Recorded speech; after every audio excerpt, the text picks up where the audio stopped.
This week's episode of The Grid is sponsored by Impix. Shoot today, upload tonight, we ship tomorrow.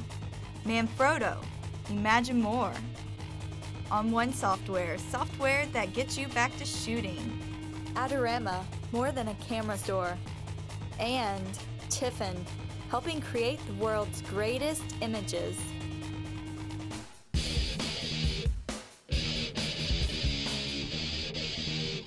4, 3. Hey everybody, and welcome to another live episode of The Grid. We're excited to have you guys here. My name is Scott Kelby. Joining me, as always, my co-host on the show, just Matt Kluskowski. Why, just Scott? You were waiting for some big line. I know I was. Usually it's ambidextrous, amphibious, yeah. multi-breasted, flatulent, all those different things. I love the amphibious part. I know. It's true. Hey, well, welcome everybody. We've got a really, really great show. We're going to be doing our first ever live blind photo critiques. So we'll tell you what the blind means in a minute. Matt and I are. It's not us that are blind. But we're blindfolded. It's not the other people. This one is dark. It's very, very dark. But before we go in, let's introduce you to all the way from across the pond, the actually really French woman, not just fake French or pseudo French. Please welcome Miss Nancy Massey. Hi, Nance. Bonjour. Bonjour, mademoiselle. Comment You should tell them that you're not really in France right now. I'm really not in France. I know that there have been talk that people actually thought that I was really in France, but no. If France is about 25 feet away from us, then yes, you are. But that's actually part of the French embassy, so that's French soil that you're actually on. Yes, so I have immunity or something. Well, how you doing, Nance? I'm doing good. How are you doing? You sound a little stuffed up. I got a little cold. I caught a cold. Sunday night, I was, dude, I'm not kissing you. Sunday night, I'm sitting there working on my book, and it's like somebody flipped the switch. All of a sudden, I went, oh, I got a sore throat. I mean, it was like that quick. Yeah. And so I had to go through, my wife and I did a little getaway for Valentine's Day. We went to this little place we like to go to, and we hung out there for a few days, and I had a cold the whole time. And so it was still, I had such a great time that I kind of got over the cold. Well, I'm really glad I'm in France now, because I know, I'm going to have a just cold in 2 days. Use your computer. Hey, a couple quick things. First off, and this is really, we hope that you watch the show to learn things, but I'm going to tell you to go someplace else to learn something. Today on my blog, I had a guest blogger, Peter Hurley, did about a 12 to 14 minute video, and it is about posing. It's brilliant. Yep. It is absolutely. If you should read the comments of people talking about what they learned watching this short little video. It is so concise. It's so well done. Go to my short blog. and to the point, and it gets a lot across in 12 minutes. And it'll teach you something that I don't think you're going to see hardly anywhere else, especially taught in the way he did it. It's very entertaining and captivating.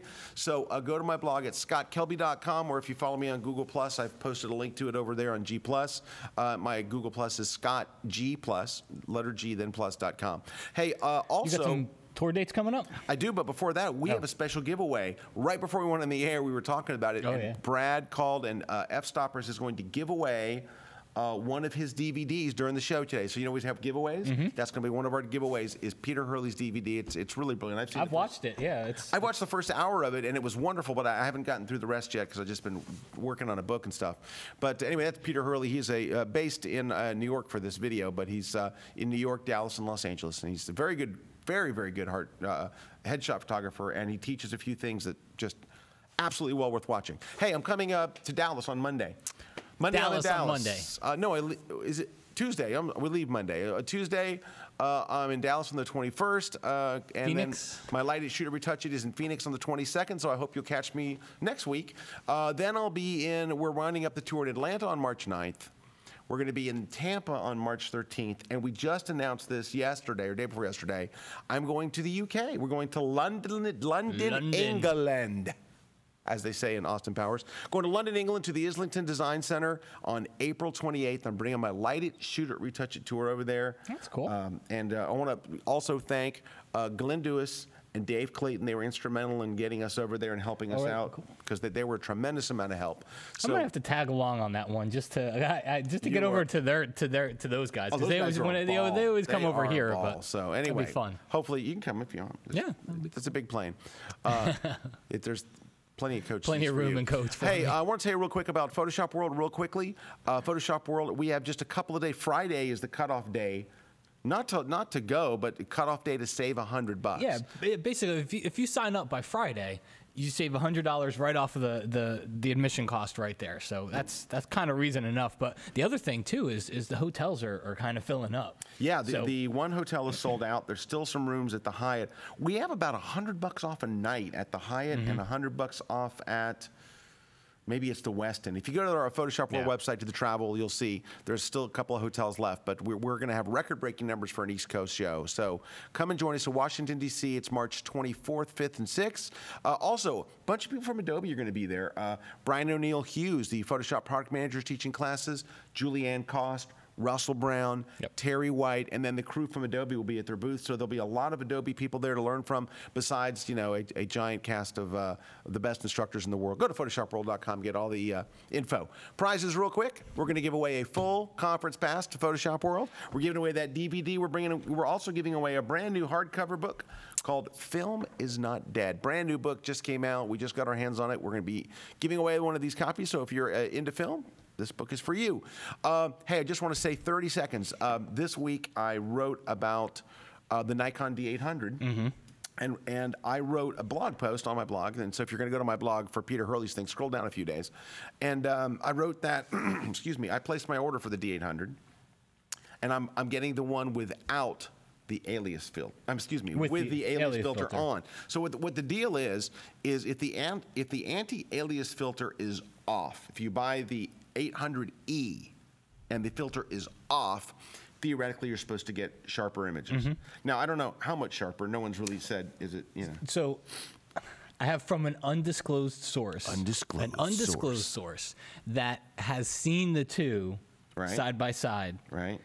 And they would recommend to go the way that you went. Right. That there's nothing that a little bit of sharpening in Photoshop won't just take care of in a second. So I went and asked a few people about that exact topic. Is like, which one should I get? And my gut reaction, of course, I think a lot of people's gut reaction is to not do it. You got to get the 800E. You've got to get the sharper. You've got to get the sharper. And it was so funny. I wish I could bring up Twitter right now, but my internet connection's funky. Is Jeff Snyder from Adorama came on and said, Scott, thank you for clearing this up. He said, this is like the #1 question he's getting, and I'm trying to tell people, get the 800, not the E. And so the reason why, if you read the thing on my blog, but basically it's this. The risk you run with taking the filter off, buying the $300 more expensive one, is that you'll get a moire pattern. That happens in people's clothing, and it's literally just, it's like a pattern. Looks like a texture. Yeah, that's been added to it. It happens in backgrounds. It happens in people's clothing. It happens when you least expect it. And can I tell you, Matt will tell you the same thing. Getting that out in Photoshop, you can reduce it, but to reduce it, you have to blur it. Yep. And it never really goes all the way away. You can make it less prevalent. And there's a new brush in Lightroom 4. It doesn't get rid of it either. I mean, it reduces it. It lessens it, yeah. It's like noise reduction. Does noise ever remove noise? No. Even the best noise reduction in the world reduces the noise. It reduces the moire.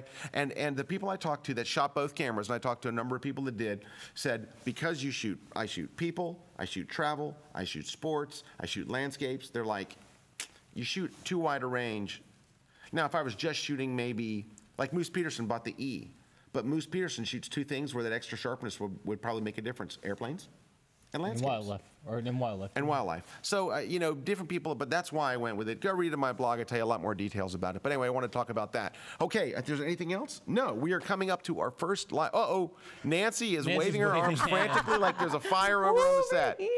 No, yes, Frenchie. I just wanted to do a couple quick announcements because, after you mentioned the prizes, the first thing everyone asks is, how do I win a prize? How do you win a prize? I will tell you how you win a prize. It's about time, Nancy. I mean, we were about to go to break, and if we didn't remember to go over and talk to you, we would have never known. I'm the worst.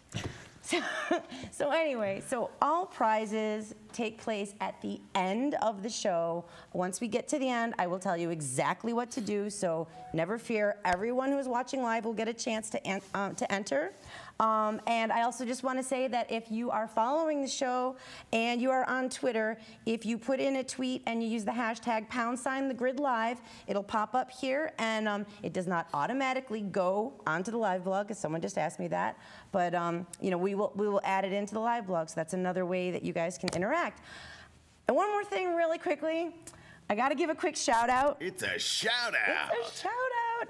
And this shout out goes out to my buddy Nathan Carter, who I play this game on my iPod called Please Stay Calm. It's this location-based zombie killing game, and it is so much fun. And I have this safe house, and my safe house buddy Nathan, turns out he's a big fan. He's been to your Light It, Shoot It, Retouch It. And he was like, oh my God, you work for Scott. So hey Nathan, hey everyone in my safe house.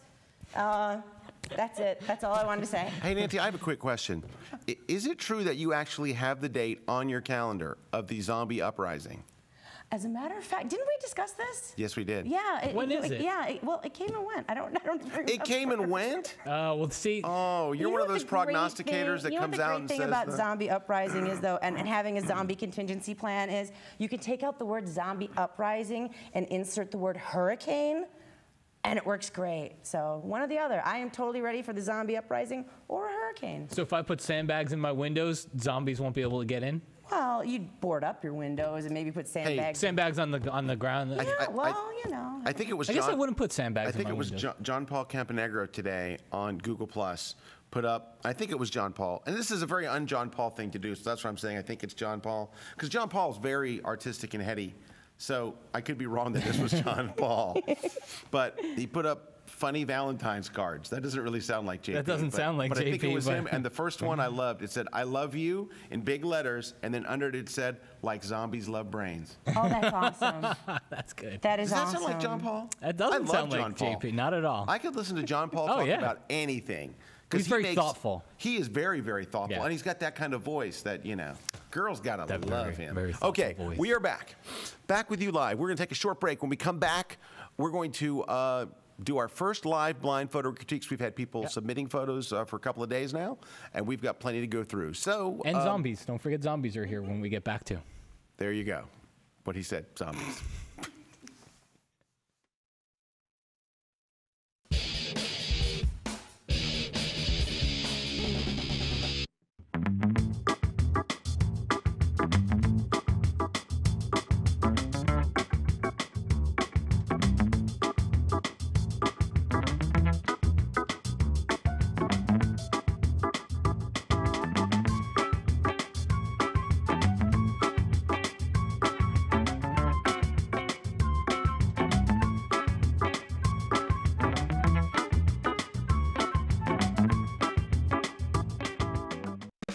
Hey guys, Tom Bow here. We're at Copper Mountain in Colorado. We're working on a new class on adventure sports. We're going to look at a lot of different things in this class. Everything from high-speed sync fill flash to working in portraits in a ski area environment. We'll look at gear concerns, what kind of pack to carry, how do you work on and off a lift. There's a lot of logistics that go into shooting skiing. We'll talk about getting that classic powder shot. We're also going to do one of the most classic things for ski photography, and that's seaming together a whole sequence of moves. It's absolutely fantastic. It's going to be wild. Should be a great class.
Hey, everybody, we're back. Scott Kilby here with Matt Kliskowski. Hey. Frenchie's joining us. Yo. Wee. And hey, we just had a special guest wander on the set. Faye Circus is here. Hi, Faye. She's kind of waving. She's here doing some classes, and you did a webinar yesterday? Oh, there she is. Preparing for Photoshop work. Ah, very nice. Excited about Photoshop. Oh, I know. Photoshop World, we're excited. It's getting close, right? Got brand new classes. Brand new classes?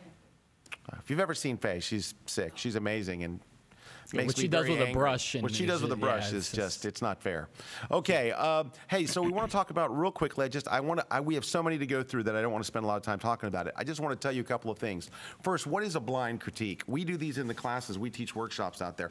A blind critique is we're not going to mention anybody's name. So we've had all these people submit images, and of course we saw their names because they wrote, links on our G+ and Facebook and whatever, and we chose from all the different locations. But we're not going to say who did them because we're not trying to embarrass anybody. But because this is a blind critique, we can also be very, very frank about what we feel about the photos. And we're not trying to be mean. It's going to sound like it's going to be mean, but it's I think what people really want from a critique, I know there are some people that just want you to tell you, just say you're great. Yeah. Your shots are great, you're great, let's roll on. But I think today what will be the most helpful is if we really tell what we really think. Well, and I think we're pretty safe with that because somebody who submitted their images today has usually seen us before. Yeah. And they kind of know that we're not just going to go one image, oh, that's great, perfect, done. And, but the other thing I wanted to kind of throw out there, because you mentioned it in the beginning, is Scott and I we've taught a bunch of these landscape workshops, and it's basically a group of 20, 30 people. Right. You get up all your gear and you go to a cool landscape location, and there's a few instructors. Well, one of the most popular things about those workshops, and I think you found the same thing in yours, is not the cool location that we go to. It's not the Photoshop or the Lightroom that we do inside of the classroom. It's the photo critiques. Because everybody, and you tell them ahead of time, everybody brings 5 or 10 images, and then we don't tell whose they are, and we sit there in a dark room and we go over photo after photo. In front of the whole class. And so there's 30 people, so really only about 10 minutes out of the weekend do you get your photos critiqued. But the most popular part about it is people learn so much from just watching others. Right, like you'll be able to go, and it'll happen to you today. You'll be able to watch for a little while, and then we'll bring up a photo, and you'll go, distracting background, that's wrong, oops, I've done this, went too far with the processing. You'll be able to see that from going through these. Now, we're not going to spend a lot of time on each one of these. We have like 15 or 20 sets to go through. We had hundreds and hundreds of people, of course, submit, and we can't get to them all. And honestly, some of the ones that were really, really, really good, we're not going to go through just to go, wow, you're good. That's great. You're dynamite. Good job. Because we want this to try to help you. I do want you to think about this, is when we're going through these, we're going to treat you and the images as if you want to get better, that you're serious about being a photographer. You didn't ask us to look at your photos because you just want us to say you want a hug. You want a hug. That's what Flickr's for. If you want to get a hug today about your photography, go post anything on Flickr. I guarantee you people will line up to tell you you're brilliant. But what ours is to try to make you better. So I am imagining that just to keep that in mind, is when we go through these, we're trying to make you better, and we're treating you as though you want to be serious. All right, can we switch over to my laptop here, and we'll look at the first image. So, hey, Hans Labyrinth says, don't say you suck. You have to say they are talent challenged. Oh, that's good. So. That's a good one. So we're getting some of your, there is no bad critique, it's what you do with the response. Right, and also, of course, you can decide whether you think these are valid or not, because these are, at the end of the day, Matt and my opinions. So, all right, so let's take a look at the first image that we have here. Can you, let me move it a little so Matt can see. All right, so, well, here's the thing. Pause. You want me to jump in? Yeah, please. All right. The bride and groom, let's go with the people first. The bride and groom are kind of like on opposite, they're too opposite. So, this is a day where they're together. And they're not together. But they couldn't look any more displeased with each other there, especially her. Yeah, he looks okay. She looks like, please end this shoot. Please get this over with. I'm just miserable sitting here in my dress. Yeah. There's some very unattractive plants behind her. And they're lit very brightly, too. They're very, very brightly lit. And then there's an unattractive plant extending into his body. Now, if you had put him on the step behind her, near her, that would have been much better. But that's just the beginning of what's going on wrong here. Look at all the shadows. All right, let's just start from the beginning. And this is one of the things that we talk about a lot in critiques. Look at the background. I mean, the background is just bad. You know what could, let me just show you. You know what could be helped a lot with this? Is if you just recrop the image. First off, because the background's very unflattering. Here, I'm just going to, I opened this in Camera Raw real quick. First off, we don't need that bad tree. We don't, I mean, the background's so bad. It's one thing if it was a beautiful background. Yeah. That gets away a lot of the bad stuff. The whole photo is still overlit. Look at these harsh shadows back here. They didn't do anything to soften the light. It doesn't seem like there's any soft boxes or umbrellas or anything. It looks like I either took my on-camera flash or a really, really bright flash and just blew it at them. There's no dimension. The shadows are all, every shadow in here on them, on the background, on every, is unflattering. It's just, it's a bad photo. Yeah, it's very, if you look at her face, it's very flat on her face, which doesn't give you a real it's not a flattering pose for her. It's an okay pose for him, but it's you know, that they would need to be together. It's just, you know, this is a bad location. Now, if you brought him and her over here together, then you might be able to flip this. Let me just show you real quick. Flip it up this way. Put the two of them in there, and you would get, because there's so much stuff going on, it's really even hard to figure out where to look. He would take away a lot of that background over there, and it'd be a better shot. But and also, why shoot this at f11? Why would you be shooting this at f8 or f? I don't know what the f-stop is, but you're shooting this at an f-stop where the background is every bit of it's in focus. I mean, you're seeing a bird thing in the background and all this distracting stuff. There's just no. You would need to shoot this at f2.8 or something, and in that case, you would definitely need them closer. So it's just it's not good. Okay. All right, next. See, to me, this actually has the makings of a good shot. Yep. Because, you know, the scenery around kind of looks nice. The lighting's kind of overlit. But well, it's way overlit. Look at the harsh shadows. Yeah. You had one really good point earlier, which was it just. Grab the crop tool and you can make this photo way better. Because what it looks like is, because they darkened this edge and there's such a heavy vignette, it looks like that they just overflashed this shot. Now, that's, of course, that's very, very pixely, but look at the shadows behind her head. You know what it is? It's extremely unflattering light, and then the light cuts through her legs. Right? See how the light? It stops right there, like you put a line there. So it's unflattering light, a bad crop. But see, that picture right there. Potential. If the light, if you pulled back on the light a little bit, if you threw like a 70 to 200 on, you stood back, racked it out to 200, shot it at 2.8, that would be a nice shot. Yeah. So some of the advice that I would give this photographer is shoot a lot tighter. Number two is shoot at an f-stop that puts the background out of focus. Unless you have really beautiful backgrounds, this is kind of a mess. Shoot at f2.8 or f4. He's got a flower growing out of his head. Yeah, he does. Flower growing right out there. So that's one of the main things you always have to look at is what's coming out of somebody's head. Yeah, so that's good. Now this is kind of nice. See, I kind of like this one. This is actually out of character with the other two images. All right. But the thing that I would say here, though I like this dramatically better than the others. I even like the little post-processing and stuff. But there's a lot of headroom up here. Now, it'd be fine if you wanted to write the word Brides Magazine up there. But if this is going to be the cover shot of something, there's a lot of headroom up here. And just a simple crop here, I think, would help this image. I'm not sure.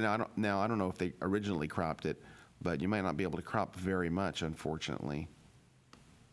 But it should be more like that. And, you know, so this is just I don't know if he knew this when he was doing it. This just points out something that I learned from Cliff Mountainer, which is the sun is obviously somewhere on the other side of her, right? Because you can see it on her shoulder. I'm pointing. Sure. You can't see my finger. It's over that way. And so the sun is somewhere over there. Could be in and front you of her. notice that nice little rim light around her nose and her chin and everything. Right there. If she was over a bright background, you'd never see that. Because that bright background would fall right. I learned that from Cliff. So I don't know if he did it on purpose, but that's a little tip for you. If the sun is over there, make sure they're over in front of a dark background because you get that nice little light. Right. But this one's not. This is far and away better than the other ones.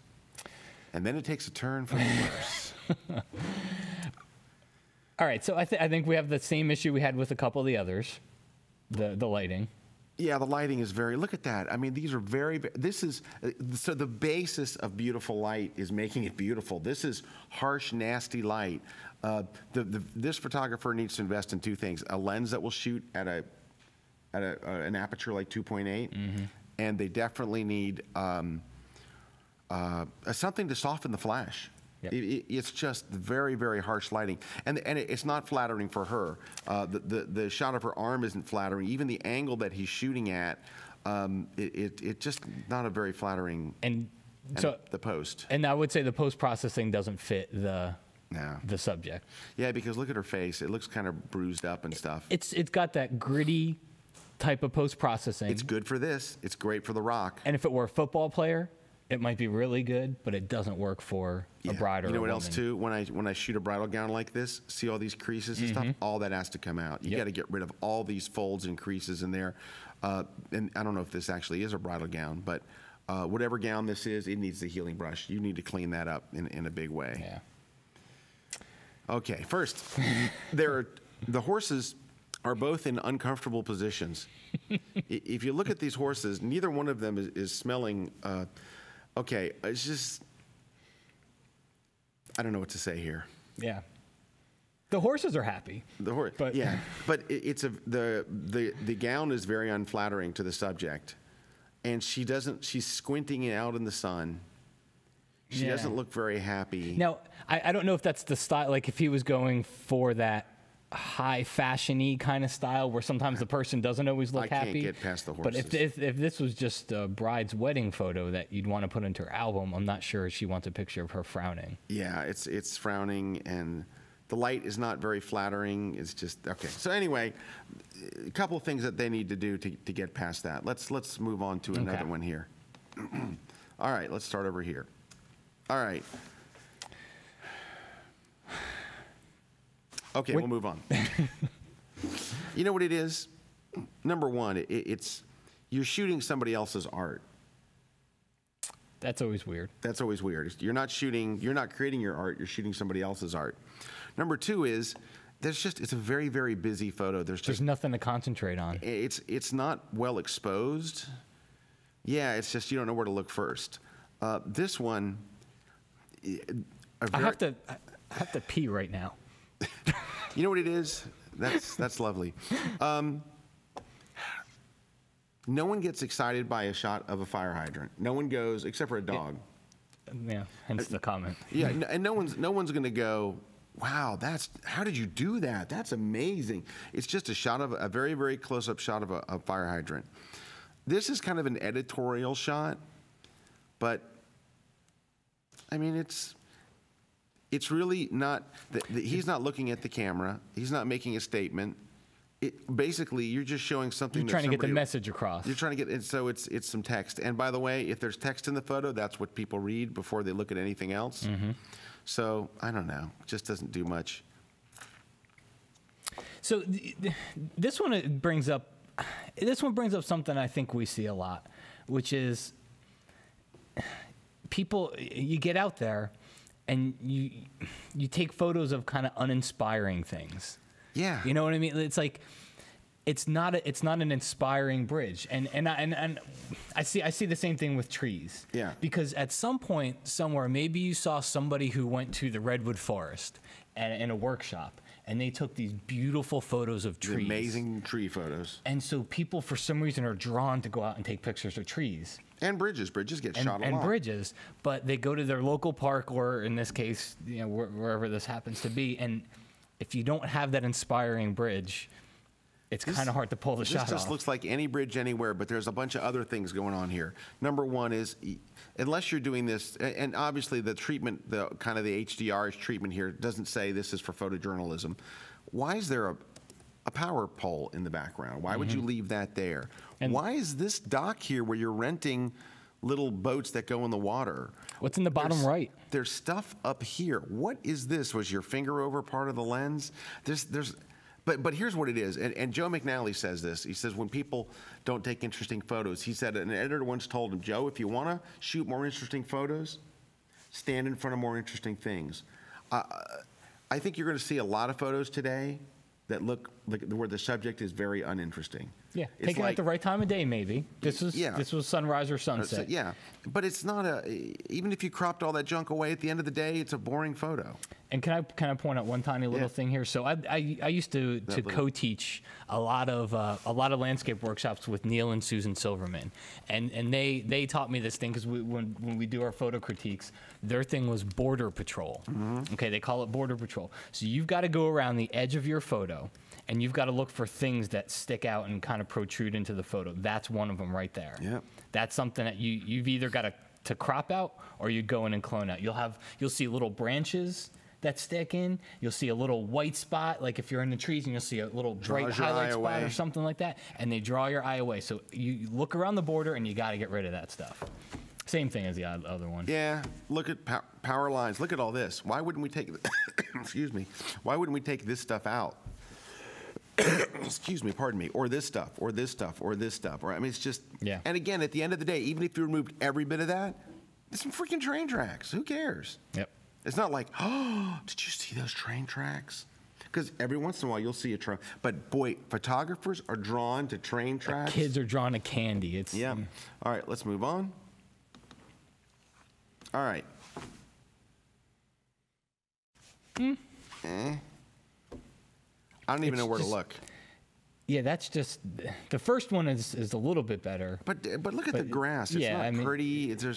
You know what this is? This is a tree anywhere. This isn't a special tree. It's not a tree you had to go someplace special to see. No one's going to look at this and go, you know what this is all about? I post-processed it pretty cool. It's like I took a boring photo, I had some cool processing. What do you think? It doesn't Yeah. fix a bad photo. It's a bad Same photo. thing with the next one too. All right. So This one's interesting. here's what this is. This is the day that someone finally bought a 50 millimeter lens, set it to 1.8. 1.8, took a picture of a liquor bottle and went, wow, look, it looks professional. Look how much better. Look how cool this looks because the bottle's in focus and everything else is out of focus. This is the day you got your 51.4 or 1.8. But there is nothing interesting about this. You can find this arrangement of bottles in every bar in the world. You're not bringing anything I haven't seen before. You're not seeing anything really unique. This is just, hey, I got a 51.4. Got a picture of a bottle. Surface of the moon. I don't even know where to look. No. This photo I like. Got a nice little edge treatment. It's kind of interesting. It's one of those ones where you kind of go, what's going on Yeah, here? I can't really tell. Is that the sky back there? Is that like mist? I don't know what it is, but this one's kind of got some interest. I think I would get rid of this big thing. What does this bring into the photo? Nothing. And I mean, that years ago that might have been harder to get rid of. Content aware healing, it'll get rid of that in a heartbeat. 2 seconds. But so that one, I think I would have to pass on. See, and you know what it is for me, and I got to just tell you this right up front. I am not a black and white guy, so it's very rare that I find a black and white photo that I really like. All right, let's roll on. Overlit. Overlit to death. It's overlit so much that it looks like a composite. Yep. It looks like that, this was, and look at the harshness of the light. Look at the shadow over here. Yep. Harsh light, overlit, and so it looks like he was stuck there after the fact. Here's a way to tell it's overlit, because you can kind of just tell by this that this is probably late in the day, right? It's not right at sunset, but it's later on in the 5 day. o'clock. It's not high noon, okay? We would not expect to see somebody that lit at 5 o'clock in the afternoon. So that's why something goes off in your mind. And we always talk about Joe, but Joe's a master at this. Joe's a master at putting somebody out there at sunset and making it look like the They're light really there. Fits what they're at. And it's balancing the ambient light, the light that's already out there, with the flashlight to where it doesn't look like they're lit by flash. It looks like they're lit by the sun. So that's just overlit. Now, this one's underlit. Of course, I mean, the eyes are supposed to be well lit, but kind of what makes this guy interesting. So look at this. You can hardly see any of his beard down here, but look, his shoulder's well lit. Yep. This is it's just poorly lit in general. Why isn't his face lit here, and why is this lit? Look how well his neck is lit.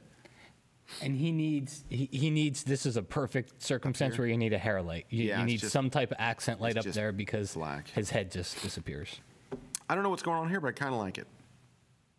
A little too much headroom up there, a little bit too much space up there, but it's just kind of a cool shot. I kind of like it. I can't really put my finger on why. Oh, his toes are cut off. And you know what else? Look at the bends in the seamless folder. Look, you got to get rid of that stuff. Get rid of all this junk. But at the end of the day, it's not a very flattering photo. It's not a flattering photo of the kid. Yeah. I don't know what the point of this. I mean, maybe if it's just go with a story or something, but. It looks like it's got a commercial aspect of some sort to it, which. But I don't know. I'm not loving it. But anyway, those are all lighting issues. Let's see what we got here. Okay. So here's the thing. This looks like Waikiki. So if you're out on a tourist boat. Okay, someone wrote in and said, I like hearing what needs to be corrected, but I also like to hear what the person did right. It helps to hear about both. I haven't seen a whole lot so far of what I would go, look, this guy did it right. Okay, so the last photo we looked at, the lighting was pretty decent.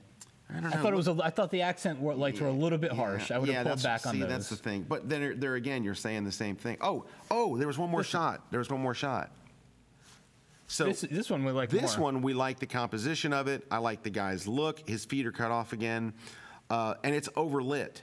So can I just show you real quick? But this is the best shot he's got. How about this? Let me take the adjustment brush. Let me just lower the brightness a bit. If you just went in here and, because why are you lighting the bookcase? Mm-hmm. And it's probably very hard to do. I understand it'd be very hard to do to not have the flash hit the bookcase. That's why we have Photoshop. Photoshop. So. And I think that's one of the key things is you got to look. You have to look at what the flash is hitting and understand. I'm not going to be able to pull it away. All right. So look at the difference here. Yep. All I've done is the adjustment brush, but watch. Yeah. Why are you lighting the bookcase and all that stuff? Right? And he should be lit. And you're also overlighting the floor, by the way. Let me hit new, and let's just go. And we're overlighting the floor, too. Now, that's too dark on the floor. I take the graduated filter. Yeah. Well, I'm just doing it Crank really that quick. up there. But anyway, so now you're just looking at a 30-second fix. So I like the kind of the theme. It's weird that he's looking here instead of looking at her, or kind of. But those are all kind of nitpicky. But I really haven't seen a whole lot yet, and we will see somewhere. Some people have done some nice stuff, but we're not quite there yet. All right. So this one, if you're out on a tour boat in Hawaii, and you turned around and took a shot, it would look like this. It looks like a shot any tourist would take. Now, your husband or wife or family that was on this trip with you probably likes this shot a lot because it reminds them of their trip. Yeah. But it's black and white. Now, the black and white doesn't bother me. See, it's just, I don't even know where to really look. Am I looking here? Am I looking at this falling stuff? It's just not a very, for waterfall shots or whatever, it should be, you know. Same thing with this one. It's just a big rock, and I'm not sure. Like Moose Peterson says, what's your subject? I don't know. You can't just go big mountain range. Where am I supposed to look? Now this one's not bad. It's a nice lighthouse shot. First off, it's a lighthouse, so people will love this. People love lighthouse shots. I like that they composed it over to the side. I like the crashing wave. Crashing wave's good. This is kind of okay. Because he's probably got a bunch of them. Yeah. And he probably has some that don't have the crashing wave. So I think that was all right. Nice. There's nothing really wrong with this shot. Nothing I would say, hey, you need to do A or B. I kind of like this shot. Yeah. So here's what he did right. He put the horizon line down low because the rule is basically if the sky is interesting, show more of the sky. Put the horizon line down low. But if the ground is interesting, then you put the horizon line way up here. Yep. But in this case, the sky is actually a fairly interesting sky. I like the one lone tree. But you know what I think would make this a little stronger? Because I do like this one. I'd get rid of that tree. I would clone that out in a heartbeat. And then it's just that one tree over on the left. And then it's just this one tree over to the left. You know, it's just, that would make a big difference in it. Because look, there's something else over here. There's two little white posts and that tree. Those would be gone in a heartbeat, and all you would see is that. And also, once you get above this, there's not a whole lot of interest. But overall, I like this one. This one's pretty good, even though it's black and white, which Matt doesn't like. This one, I like that in there. It looks like lava or something. I don't know what's going on there, but I kind of like this. I just thought that was, I kind of want to know what's in there, so that makes it interesting to me. This is a sunset with the horizon line smack in the middle. And the sun right in the middle. And a bunch of garbage in the front. Look, that's not good. Yeah, clone that stuff out if you were going to keep it. Yeah, if you were going to save this, it would just, it's really a matter of a recrop. So this way, the horizon line is not, let me fix this, is not in the center. You've got the horizon line. Well, actually, the ground's a little more interesting, but there's some problems with the ground. I'm going to go with this. That way, you've got a little something in the foreground. The horizon line's lower. The sky's not very interesting, but it's at least it's technically better. All right, well, moving on. Number 11.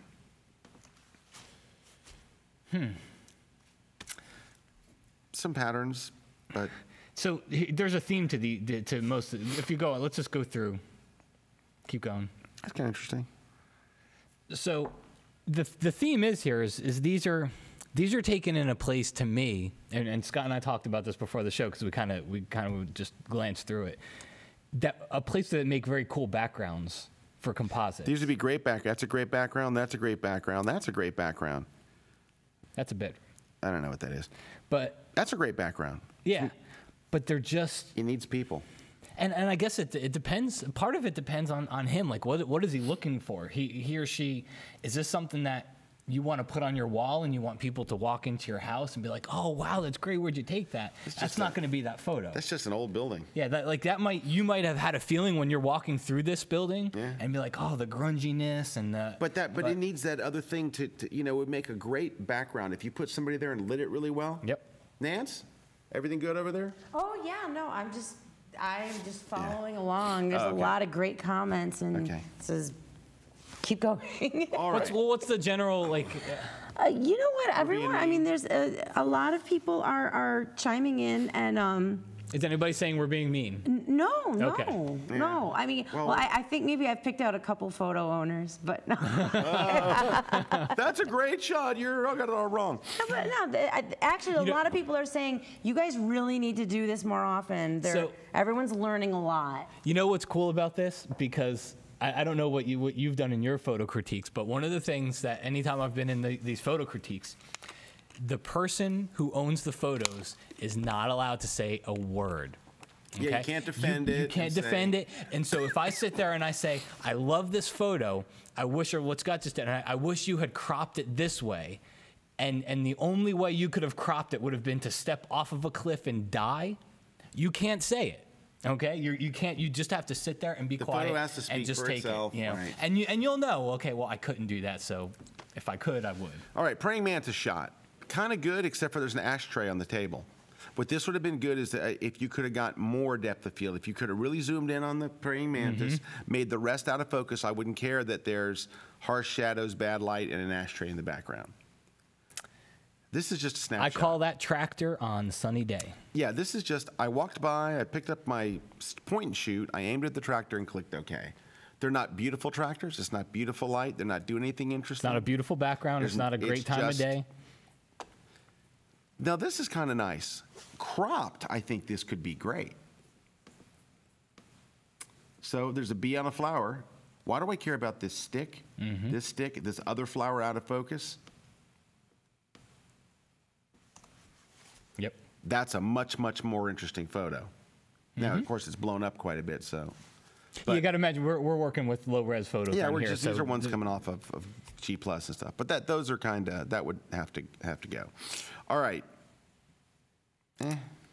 Just It's a flower. okay. Ooh. So maybe you're going for the architectural thing here. Okay. I like the house.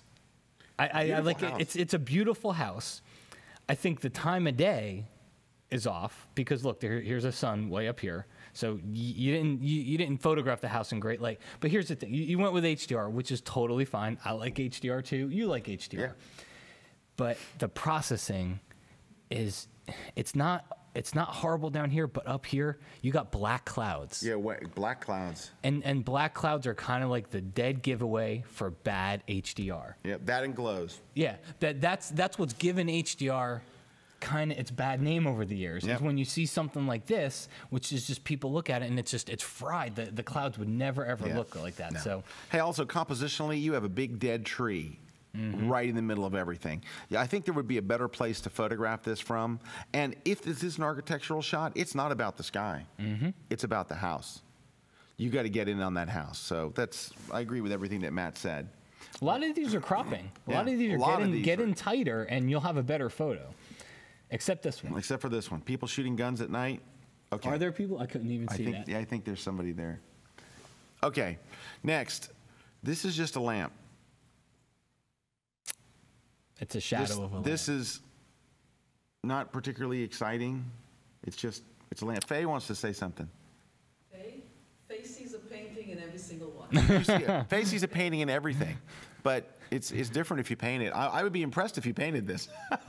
But if you walk up and take a picture, again, Painting it instantly makes it better, actually. There's three things that I look for in a good image and a good painting. I call it the 3 C's: color, composition, and curiosity. okay, so what Faye said, because she's not mic'd, Faye said there's 3 things that she looks for in an image. The 3 C's: color, C's: color, composition, composition, and curiosity. and curiosity. If you have any one of those, Yeah. you're already halfway there. Well, this doesn't have any color. The I'm not composition curious. is. Moving on. Okay. And if you thought this was bad, seriously. This is a flower in really, really Bad bad light, light. and it's not a pretty flower. You're not close in on it. You're not anything. These are. 2 swans fighting. It's just these. You know what it is? All of these, they're just like kind of snapshotty. They're just like I walked up with my point and shoot and took these shots. They're not particularly well composed. They're not interesting subjects at all. That's the biggest problem here. They're not interesting subjects. You know, it's not like where could we ever find a couple of swans? Where am I going to find this flower? And it's not like a beautiful flower. You know, it's just Yeah. These are hurting for. I need better subjects to photograph. All right. Hey, we I'm only gonna have take a 12 quick minutes. break. Yeah. Hey, we come back. We've still got some more to go. Let's take a short break. When we come back, we'll have some giveaways, and we're going to look at a couple more of these. So don't go away. We'll be right back here on the grid with more live blind critiques coming up from 2 mean guys. Don't go away.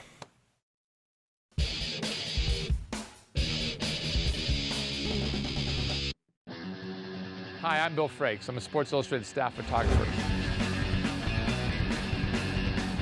Come join my class in environmental sports portraiture. Learn how to have athletes moving at top speed in the context of the games they play, and use the camera to control it so it's action, yet still a portrait. We're going to talk about my general gear. We're going to talk about specific setups for basketball, baseball, football, the things you need to be successful covering each of those sports. I hope you can come check out my latest class on kelbytraining.com.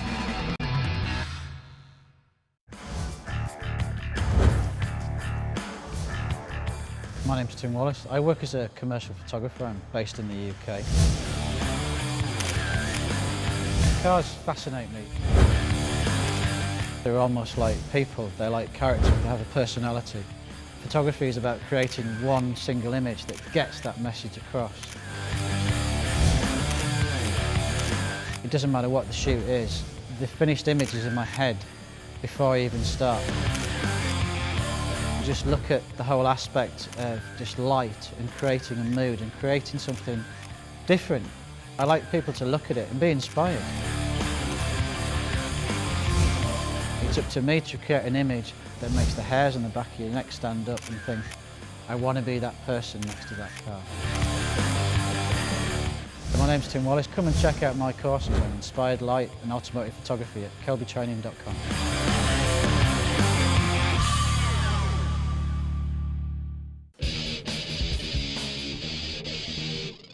Hey, we are back. Scott Kelby here with Matt Kloskowski. Somebody just wrote in the forums just a minute ago. They said, hey, not everybody is an expert at Photoshop and that we're not teaching anything. Have we done anything in Photoshop other than crop a photo? Maybe I'd suggest a cloning, like a Yeah, clone we out said, of something. but those aren't You don't need to be an expert. My daughter's 6. She knows how to clone in Photoshop. So you don't have to be an expert. But all we've done in Photoshop really is talk about composition. Now, you ideally shouldn't have done any of that in Photoshop. You do it in camera. You would do it in camera, but I can't go back into their camera and fix it, so I open up Photoshop and I just crop the photo. But we are, and they said, you're not pointing out really things. We are. When we say, look at this distracting thing over here, do you notice that this is a pattern? In almost every single photo we have looked at, the photographer made a decision in camera to include things they shouldn't have. They're not looking at their backgrounds. Yep. We've talked about them changing their f-stop because the backgrounds are distracting. If you can't change the background, you can at least make it blurry. That's not a Photoshop trick, that's a camera trick. Keeping distracting things out of the background is not a Photoshop trick. That's what you do with your camera. And hopefully part of this is you guys realize it's hard. And it still happens where you're behind the lens and you don't see a lot of these things. Until it's too late. Until you see it inside of Photoshop. Sometimes it just happens that way and you can't get past it because maybe you don't have a long time to take that shot. Right. You grab it, you click. Understandable. Right. It's just these are some things to look for. But we're having to tell you to clone now because you didn't compose it correctly in the camera. You can compose, those people, that guy could have composed the people on the boats on the dock. He could have said, oh, there's boats on the dock, I better move over here. You know, there are compositional problems that all should have been fixed in the camera, but there's nothing we can do about it now. I have to show you Photoshop. So there's nothing that we've done in Photoshop that literally a child couldn't do, which is just dragging out a crop and hit OK. But you shouldn't have had to go to Photoshop. That should have been done. And the cloning that we've had to do, except for the power lines, you wouldn't have to remove the power line. But you know what? I got just a quick story. I'm in Maine shooting a lighthouse because people love lighthouses. I'm down on the rocks and I'm struggling. My wife crawls down the rocks and says, "All right, what's wrong? Why aren't you getting the shot?" And I go, well, because there's a telephone pole right there, and I'm trying to compose this shot to where the little lighthouse is in, the little house next to it, but you don't have the telephone poles. So she says, why don't you just clone them out in Photoshop? And I said, I don't want to clone them out in Photoshop. You're not supposed to clone them out in Photoshop. I want to get it right, and I stayed there until I got it right. Yeah. That's what I'm talking about. Yeah. So there was no reason for those wires to be in the shot in the first place. The penalty is now you have to go to Photoshop. And hopefully in all this, hopefully we just help you see it. You know, the next time that guy walks up to a bee and has his macro lens on, says, I got to get closer. Hopefully next time he gets a little bit closer without getting stung. But you realize, you notice it's been the same thing a lot. It's been a lot of the same problems. Distracting stuff in the background, not getting close enough, and harsh light. People who aren't using softboxes and who aren't using. So there's 4 main themes. All right, here's a macro shot of the side of a coin. This is just, it's like the 50. I got my 50 millimeter. I got my macro lens, and what's the first thing you shoot with a macro lens? What's on the table in front of you? Yeah, exactly. So this is selective color. Is it selective color? Or no, maybe it's not done in Photoshop, is it? I can't tell. No, I think it's done in Photoshop because you have. No, they're all spades. They're all spades and clubs. Or clubs. So there's just one heart. Big vignette. I was going to say selective color has to go. All I would say is if you walked up on this is exactly the shot everybody that came by would get. If you work for the, if you're trying to sell the scooter. But it's in a parking space. Yeah. It's not. It's not in the studio. Same thing. It's a nice shot if you're walking by this event. Oh, look over there. It's a nice time of day. I like this wire across the top. You clone that out. It's a nice time of day, but it's a snapshot. Yeah, it's a snapshot. This is somebody up on a float that's not looking at you. You're just like, oh, look, there's someone up on there. Click. This is my favorite shot of his, but there's a huge problem here. I love the overhead view of the food. I like the composition. I like the composition. I like where everything's placed. It's a very interesting placement of food with horrible lighting. Look at all the shadows. So a food photographer, Nicole Z, Joe Glida, they would look at this and go, it's only lit on one side. You have these very, very dark, harsh shadows which make food look unappealing. So this one's a lighting problem. I like all the composition and everything else, but there's a serious lighting problem going over there. So this is another one where it's a hallway at what, a hotel? Yeah, and then you could go back to it. If you're going to keep it, which, like you said, it's a hallway at a hotel, Border Patrol. Yep, get rid of that. Sorry. But at the end of the day, no one's going to go, oh, wow, I've never seen anything like this. You're trying to get people to go, wow. You're trying to get people to get excited, and these aren't getting people excited. Hey, Francie, I'm just giving you a heads up. We're going to go through a few more, but we're getting ready for the contest. So okay, you well, want to get all when we're ready pumped to up close for the it. show, then I can take care of it, so it'll just go right out to the end. All right. So here's a picture of some tickets. They're not pretty tickets. They're Singapore just Air tickets Show. on a thing. Something with a vignette. And that does look like selective color, which... Yeah. So just in case you're wondering, selective color is like when you color one thing in the photo and you make the rest black and white. Yeah. And that was really, really cool back in 1998. Yeah, back in the late 90s, early 2000s. It's What about dated. this one? Bad HDR. Let's take the fact that it's a grocery store. The halo. So because I think the sky looks nice. It's got nice clouds, But nice color. it's got the little HDR drop shadow behind it all, which is bad. So the only way, if you're going to do an HDR and you want the shot, the only way to do something like this is you have to do two versions of it. You have to do one where you cook it the way that you cooked it, and you have to do another one that doesn't have the halo on it, and you've got to have Photoshop to do this. You have to. There's no way around. And also, even if at the end of the day, it's a grocery store that's not going to get anybody excited. Oh, we got a picture of the grocery store. But look at this. There's a lamp in front. Yeah.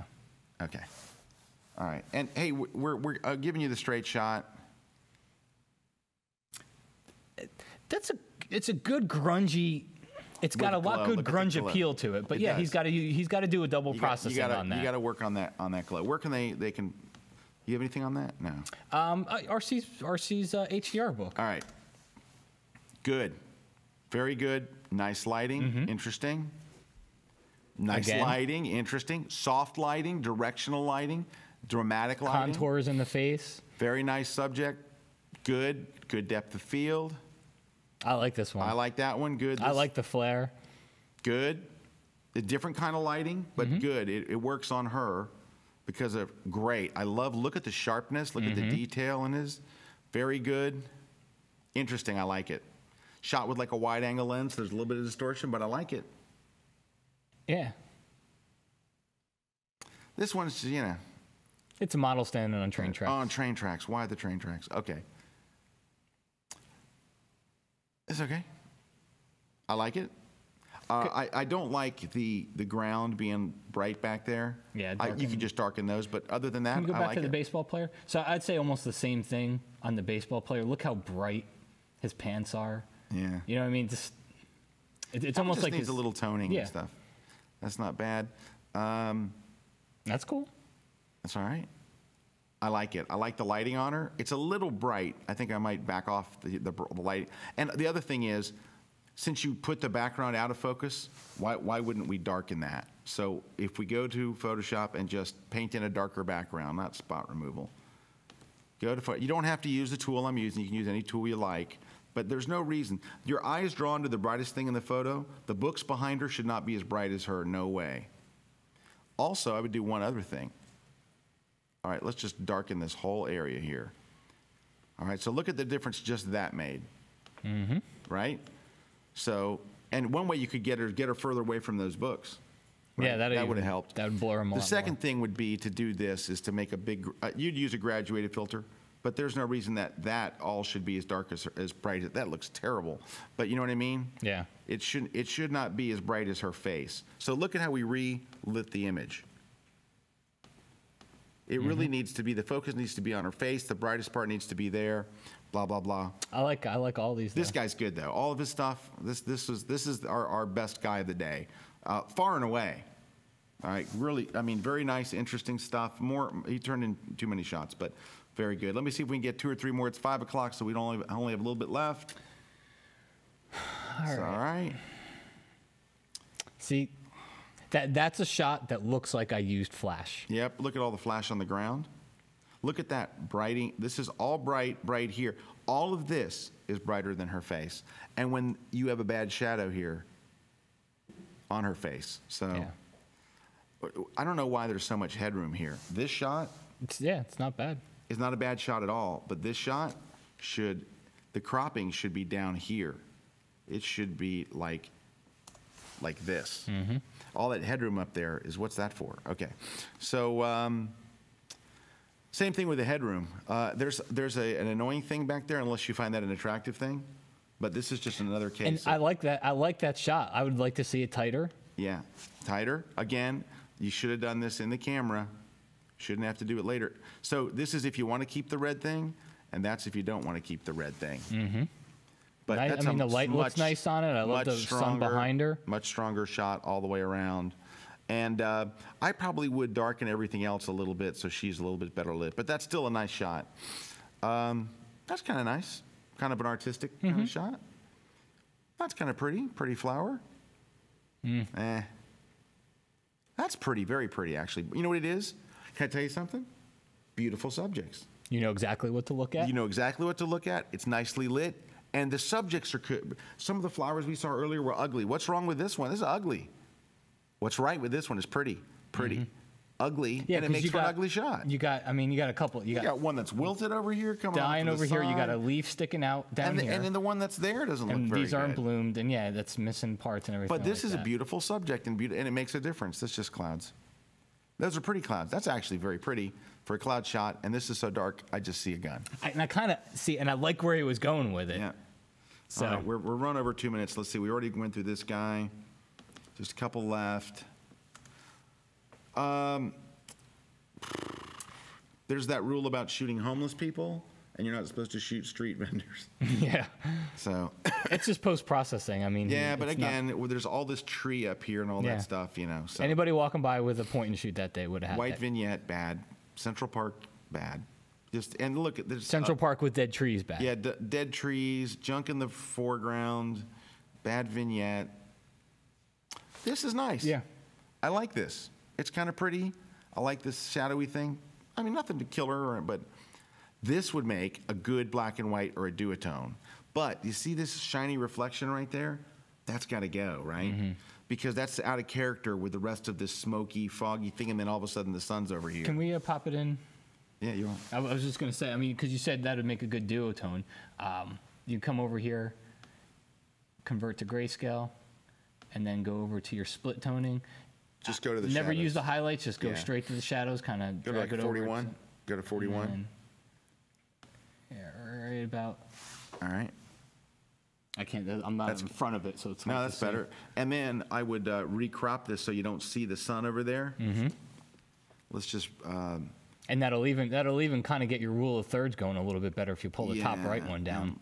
I'm trying to figure out which either one, top right or left. Also, the horizon line is a little off. It's not exactly right. So people freak out over a crooked horizon. I just made it actually more crooked if that's possible. Sorry, I totally trashed that. Go the other way with it. No, it's still not right. But also, the whole image could use to be just a little bit darker. I would go to the basic panel. It's just a little bit bright. Maybe bring down our brightness. Bring up the contrast and some... would make, I think, probably a better image. Before? After. But I think the crop is the biggest thing. But overall, not a bad shot. And this just looks like any town at sunset. Yeah. All right.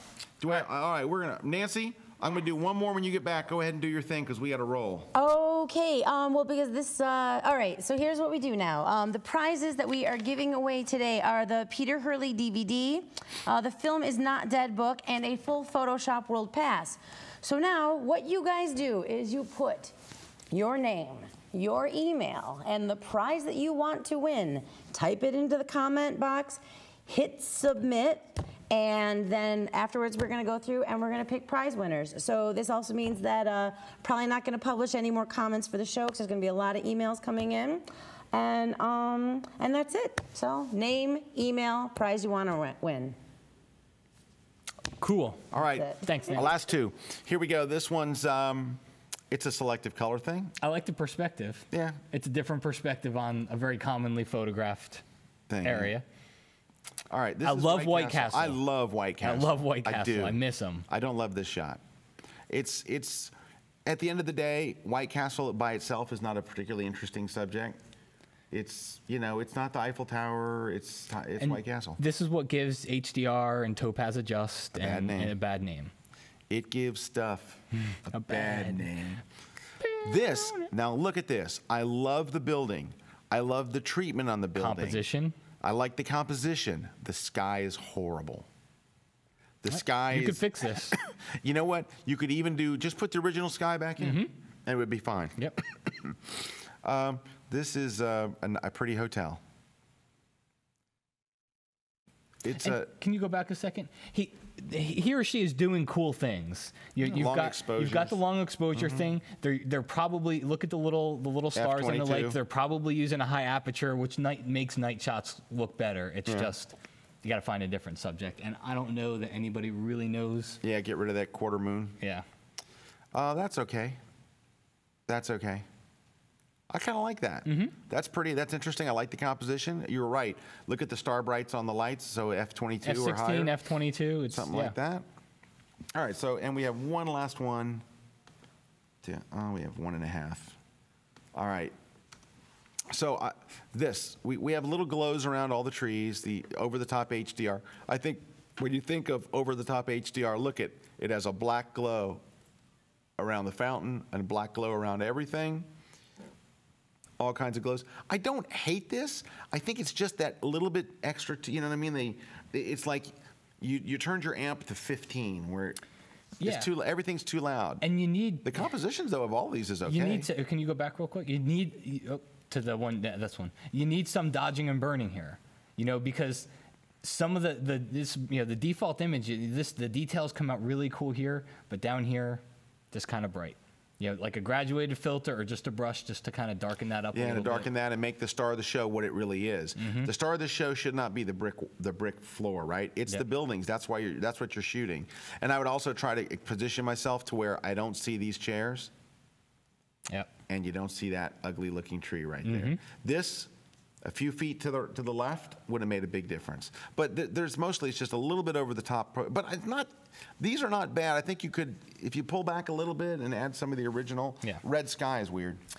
All right, so red sky. Hey, real quick. So one of the things that we talked quite a bit about, and it was not intentional, is composition. Yeah. And we just so happen to have some places that you can go to find out more about composition. If you go on Kelby training, Scott's got a wonderful Crush the Composition class. And what I like the most about your class is, within the first 5 minutes, you've gone through the rule of thirds, patterns, a pattern interrupted. You've gone through all that typical stuff, and then you get into the nitty-gritty on, like you said, work that shot differently and how to work that shot. So, but Scott's got a great class. Rick Salmon's got a wonderful class on composition. David Zeiser has a class on composition for people, and a day with Jay. Jay's always talking about composition too. So, all right. Also, I'll give you just a tip. So we're not trying to. We didn't do this to try to sell you classes. No. So if you go to kelbytraining.com, go to the online section. Every day we give out a few 24-hour passes for people to try it out. Get there earlier in the morning, see if you catch one of those free passes, go watch one of these classes. Yeah. So, we're not trying to get any money out of you. Zach Arias did a bunch of critiques on his blog. If you go to Zach's blog, he's got some really nice things. I think he's doing some this weekend, too. I want to say I saw something from him on Twitter. But check out Zach, because I think he's doing some this weekend. Also, go watch D-Town TV, episode 48. We had David Hobby on as our guest, and David did a tip that I use religiously, Brad will tell you, which is called double tapping. And a lot of people could have used that. That is where you fire the flash twice in a row. You go flash, flash.